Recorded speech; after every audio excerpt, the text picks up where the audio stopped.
Diga não ao ecumenismo. No vídeo de hoje, um texto escrito por Olímpio Adorno Vassão e publicado no jornal Mensageiro da Paz em fevereiro de 1981.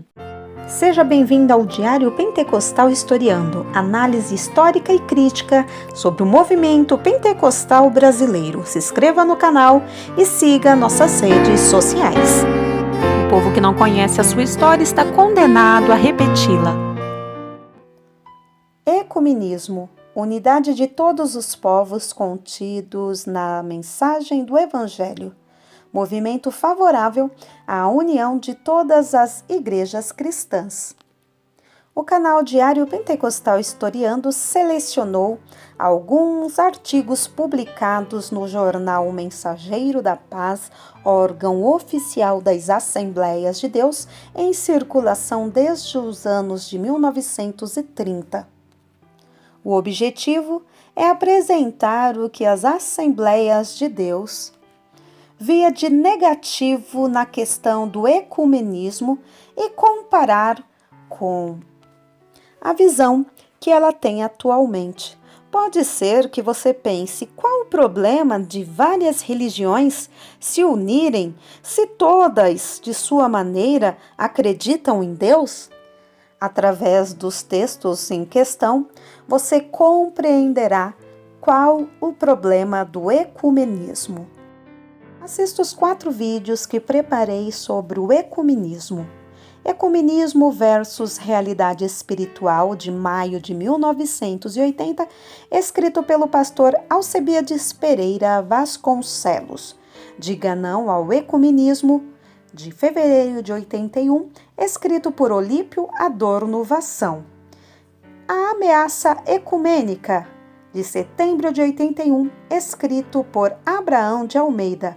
A Farsa do Ecumenismo, de março de 82, escrito por Adival Vale, evangelista, bacharel em letras pela UERJ e professor de grego e hebraico. E, por fim, o Ecumenismo e o Movimento Carismático, um texto de Gilberto Malafaia.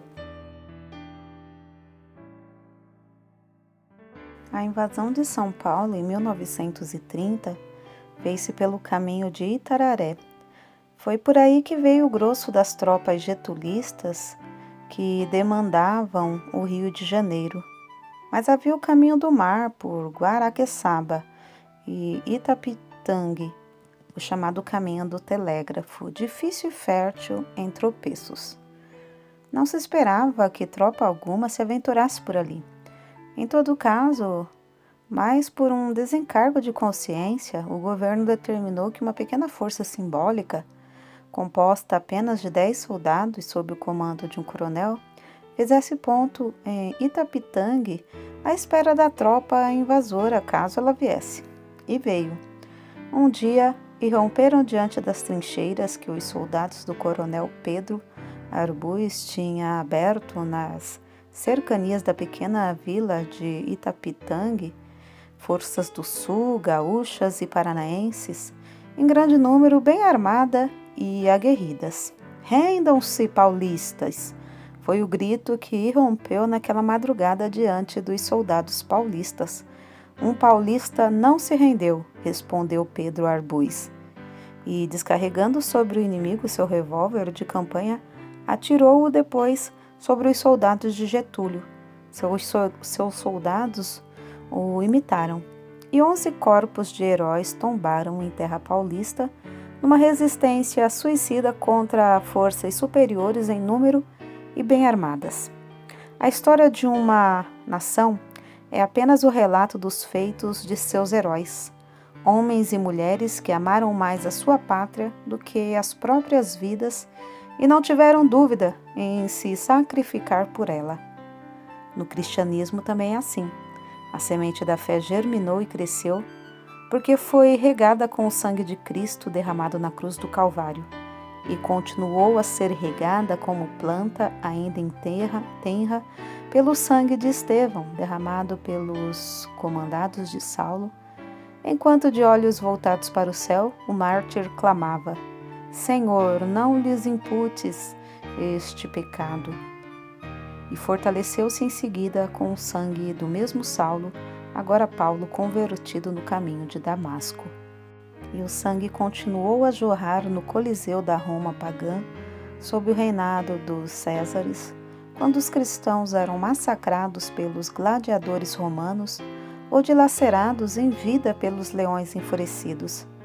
Mas quanto mais sangue se derramava, mais a árvore se agigantava, e o inimigo mudou de tática.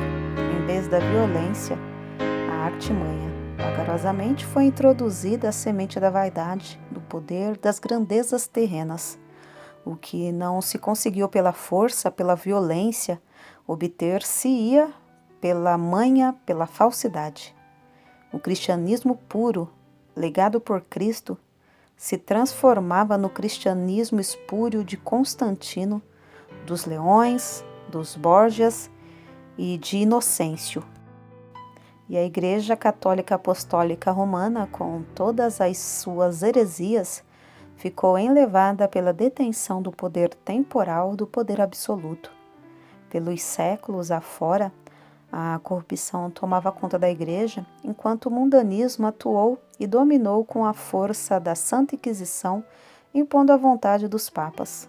Temos a Igreja Católica assinando os heróis protestantes pelas mãos dos Torquemadas, dos Loyolas, por toda essa corte horrorosa, empenhada em afogar em sangue os verdadeiros discípulos de Jesus. Mas os heróis continuam desfraudando a bandeira da luz de Cristo.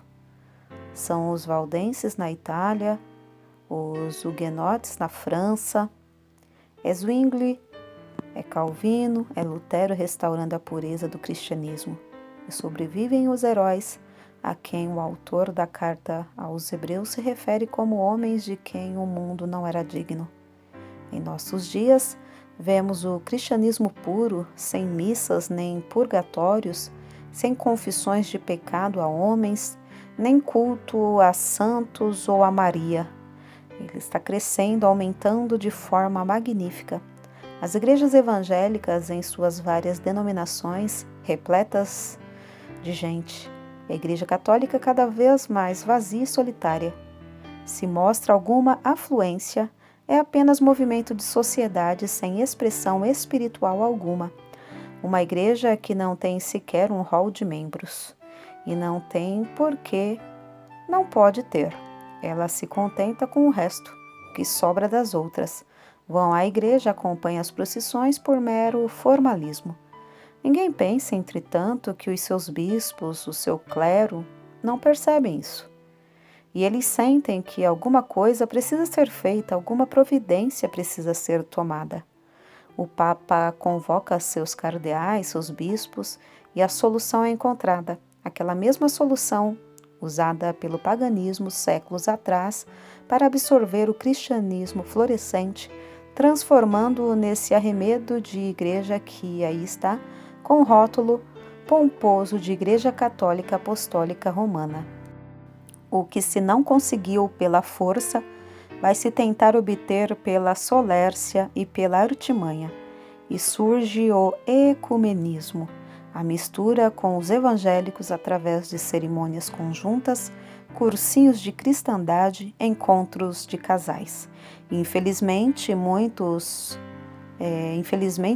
protestante simplório, até mesmo pastores se deixam enredar, levados por essa nova onda, mais perigosa e avassaladora que o Coliseu de Roma e as câmaras de tortura da Santa Inquisição. Essa é a grande ameaça que paira hoje sobre nossas cabeças. É necessário que estejamos alertas contra tudo aquilo que nos venha do lado de lá. Temos um nome a zelar, um evangelho a guardar, uma fé a preservar. Ninguém pode se deixar iludir. É longa a lista dos heróis que nos legaram a fé. Abel, Enoque, Noé, Abraão, Isaque, Jacó, José, Moisés, Raabe, Gideão, Baraque, Sansão, Jefité, Davi, Samuel e todos os profetas, e também aqueles homens e mulheres que enchem as páginas do Novo Testamento que seguiram o Senhor Jesus Cristo, e aqueles que nos trouxeram a palavra da salvação, e nos legaram a fé uma vez dada aos santos. Quando fez seu curso em Roma, o ex-padre Alcindo de Jesus, agora presbítero em Itapetininga, submeteu-se a um treinamento para aprender a lidar com os protestantes com práticas fraternais para iludi-los e levá-los a uma união com os católicos. É mister que os protestantes estejam prevenidos contra isso.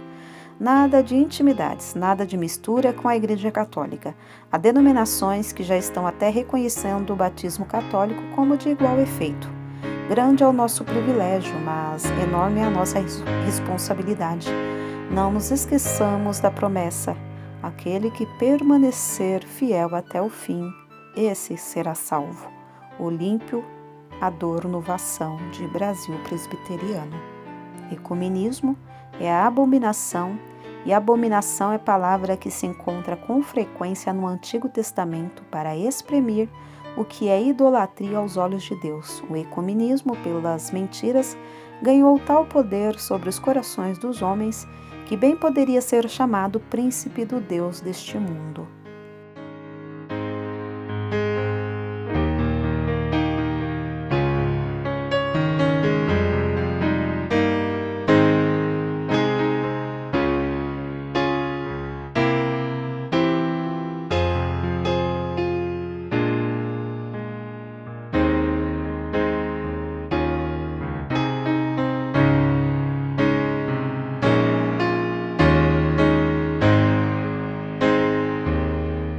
Porque nada podemos contra a verdade, senão pela verdade. Segunda carta aos Coríntios 13:8. Se você gostou do conteúdo deste vídeo, se inscreva no canal, deixe o seu joinha, compartilhe e ative o sininho para receber do YouTube as notificações dos novos vídeos.